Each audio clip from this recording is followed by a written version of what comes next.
Good afternoon. Last time we discussed about chapter number 9, differential equation. Okay. Today we discuss about chapter number 7, part 2, integration. Okay. So what is the integration? तो लिखेंगे कि integration होता क्या है. हम लिखेंगे यहाँ पर what is the integration. What is the integration? बहुत इंपॉर्टेंट चैप्टर है और इंजीनियरिंग के लिए भी मोस्ट इंपॉर्टेंट चैप्टर है. इंटीग्रेशन जो है वो इंटीग्रेशन होता क्या है, तो यहाँ पर लिखेंगे integration is the basically invertible of derivatives. यानी कि क्या बोल रहा है कि जो इंटीग्रेशन है वो बेसिकली क्या है कि जो डेरिवेटिव्स होता है उसका इन्वर्टिबल है. यानी कि जैसे कि मैं यहाँ पर लिख रहा हूँ d/dx ऑफ sin x. यहाँ पर मैंने लिखा d/dx ऑफ sin x, तो उसका डेरिवेटिव्स क्या लिख देंगे आप, cos x. You know that. ठीक है, d/dx of sin x is equal to क्या लिखा, cos x. तो अगर मैं यहाँ पर इंटीग्रेशन cos x लिख दूंगा तो ये क्या हो जाएगा, sin x. तो यहाँ पर डिफरेंस क्या है कि integration is the basically invertible of derivatives. यानी कि d/dx sin x, अगर sin x का डेरिवेटिव्स करेंगे तो आंसर मिलेगा cos x. अगर cos x का इंटीग्रेशन करेंगे यानी कि उसका इन्वर्टिबल करेंगे तो क्या मिलेगा आंसर, sin x. यानी कि क्वेश्चन है वो आंसर बन जाएगा, आंसर है वो क्वेश्चन बन जाएगा. क्लियर. तो व्हाट इज द इंटीग्रेशन, आपको समझ में आ गया कि इंटीग्रेशन क्या होता है. ओके. तो उसके रिलेटेड हम बहुत सारे फॉर्मूला है वो लिख देंगे. x⁴n dx है सबसे पहले, उसमें है x⁴n+1, नीचे n+1 प्लस c. सेकंड में लिखा है cos x dx, तो cos x का इंटीग्रेशन है sin x plus c. Third number है sin x, तो sin x dx, तो उसका इंटीग्रेशन होगा -cos x प्लस c. ध्यान रखना. फोर्थ नंबर में आगे लिखा है, फोर्थ नंबर में इंटीग्रेशन में लिखा है sec² dx, तो उसका इंटीग्रेशन होगा tan x. ठीक है. और आगे है sec² dx और उसका इंटीग्रेशन क्या होगा, tan x. cos x², तो आगे लिखेंगे cos x² dx is equal to -cot x plus c होगा. cos x², उसका इंटीग्रेशन क्या होगा, -cot x प्लस c. ध्यान रखना. sec x tan x is equal to sec x into tan x, उसका इंटीग्रेशन क्या होगा, sec x प्लस c हो जाएगा. sec x into tan x, उसका इंटीग्रेशन बनेगा यहाँ पर into dx, उसका इंटीग्रेशन क्या होगा, sec x plus c. Next है cosec x cot x, cosec x into cot x into dx is equal to -cosec x plus c होगा. ठीक है. यानी कि हमारे पास जो फंक्शन है वो फंक्शन के सभी फंक्शन के इंटीग्रेशन मैंने यहाँ पर लिख दिया. ठीक है. उसके रिलेटेड हम एग्जांपल नंबर 1 देखते हैं. तो एग्जांपल नंबर 1, यहाँ पर बहुत सारे इंटीग्रेशन के फॉर्मूला है. ठीक है. तो मैंने जितने भी अब यूज होने वाले हैं अभी एग्जांपल 1 और 2 के लिए और एक्सरसाइज 7.1 के लिए उतने ही फॉर्मूला यहाँ पर मैंने लिख दिए. ठीक है. और यहाँ पर एक आगे फॉर्मूला लिख दो 1/x dx is equal to क्या होगा, log x प्लस c. और इंटीग्रेशन में e⁻x dx, तो e⁻x का क्या होगा, e⁻x plus c.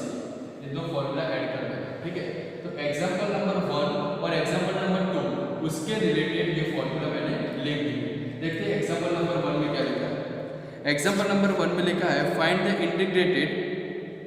First number है इंटीग्रेशन फाइंड करना है. इंटीग्रेशन में cos 2x का इंटीग्रेशन क्या होगा. तो सबसे पहले हम यहाँ पर सोचेंगे कि cos 2x, तो cos x का इंटीग्रेशन को याद कर लेंगे. cos x का इंटीग्रेशन क्या होगा, तो हमारे पास फॉर्मूला है cos x का इंटीग्रेशन है sin x. तो we know that cos x is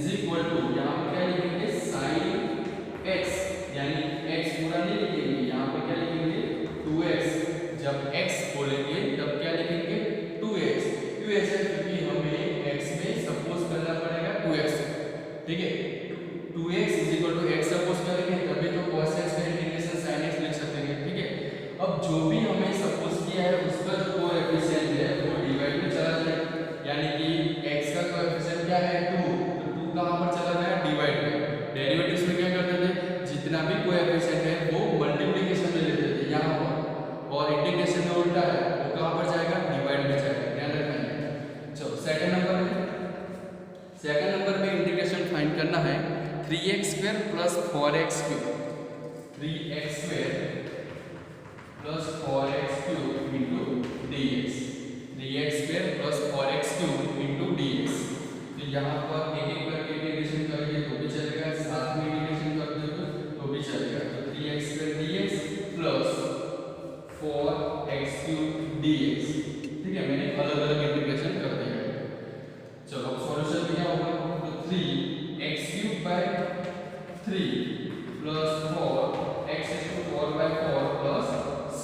तो यहाँ पर आप देख सकते हो 3 3 का 4 4 का, so answer is x⁴ plus x⁴ plus c। यानी कि यहाँ पर कौन सी फॉर्मूला यूज हुई, x⁴n वाली। तो यहाँ पर देख सकते हो आप x⁴n dx is equal to x⁴n plus 1 divide n plus 1 plus c।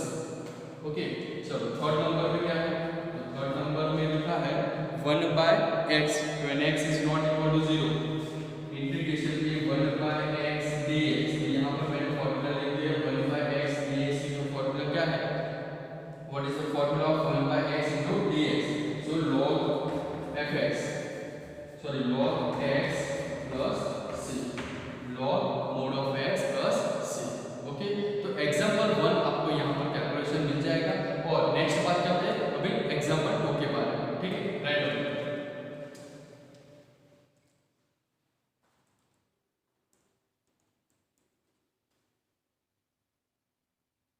Next बात करते हैं एग्जांपल 2 के बारे में। एग्जांपल नंबर 2, एग्जांपल 2 में लिखा है x³ - 1 डिवाइड इंटीग्रेशन में x³ - 1/x² dx। तो सबसे पहले इंटीग्रेशन में जितनी भी वैल्यू है अंदर, तो उसमें फॉर्मूला हम नहीं लिख सकते। ठीक है, यहाँ पर जितने भी टर्म है उसकी कोई फॉर्मूला नहीं है। हमारे पास फॉर्मूला क्या है, x⁴n है, 1/x है, e⁻x है, ऐसी फॉर्मूला है, लेकिन ऐसी कोई फॉर्मूला नहीं है तो सीधा इंटीग्रेशन कर दे। ठीक है, तो सबसे पहले क्या करेंगे, सॉल्व करेंगे। तो x³ into dx minus 1/x² into dx, यानी कि यहाँ पर मैंने क्या किया, सेपरेबल फॉर्म में ले लिया है। सेपरेबल फॉर्म मींस अलग अलग यहाँ से इंटीग्रेशन ले लिया है। ठीक है, तो यहाँ पर आप लिख सकते हो कि 2 2 कट, यानी कि x, यहाँ पर 2x निकल जाएंगे तो आंसर क्या मिलेगा हमें, x into dx minus x ऊपर जाएगा तो x⁻² इंटू dx। अब फॉर्मूला कौन सी यूज होगी, x⁴1 है यहाँ पर, तो x⁴n वाले दो में फॉर्मूला यूज होगी। तो x²/2 minus x⁻² plus 1 minus 2 plus 1 plus c। अब देखो सॉल्यूशन में क्या होगा, x²/2 माइनस यहाँ पर माइनस तो प्लस x⁻² प्लस c, तो x²/2 plus 1/x plus c। तो यहाँ पर क्वेश्चन नंबर 1 का आंसर क्लियर हो गया, एग्जांपल 2 क्लियर। तो एकदम इसे अब ध्यान से देखोगे तो आ जाएगा। सेकंड नंबर पे लिखा है x⁴2/3 plus 1 into dx, x⁴2/3 plus 1 into dx। तो यहाँ पर भी ऐसा करना है कि एक एक टर्म को अलग अलग इंटीग्रेशन दे दे, यानी कि क्या होगा, x⁴2/3 into dx plus 1 into dx, यानी कि दो अलग अलग टर्म के लिए दो अलग अलग इंटीग्रेशन ले लिया। सो हम क्या लिखेंगे, x⁴n की formula x⁴n plus 1 2/3 plus 1 2/3 plus 1। Okay, x⁴2/3 plus 1 divide 2/3 plus 1 plus 1 into dx x plus c। 1 का इंटीग्रेशन क्या होगा, x, ध्यान रखना। चलो 3 1 3 3 प्लस 2 5, तो यानी कि यहाँ पर क्या हो जाएगा 5/3, x⁴ यहाँ पर भी 5/3 प्लस क्या होगा x plus c। Okay, solution करें आगे 3 ऊपर जाएगा तो 3/5 x is to 5/3 plus x plus c। तो यहाँ पर आपका सेकंड नंबर का भी आंसर क्लियर हो गया है। ठीक है, तो ये भी आप ध्यान से देख लेना। और थर्ड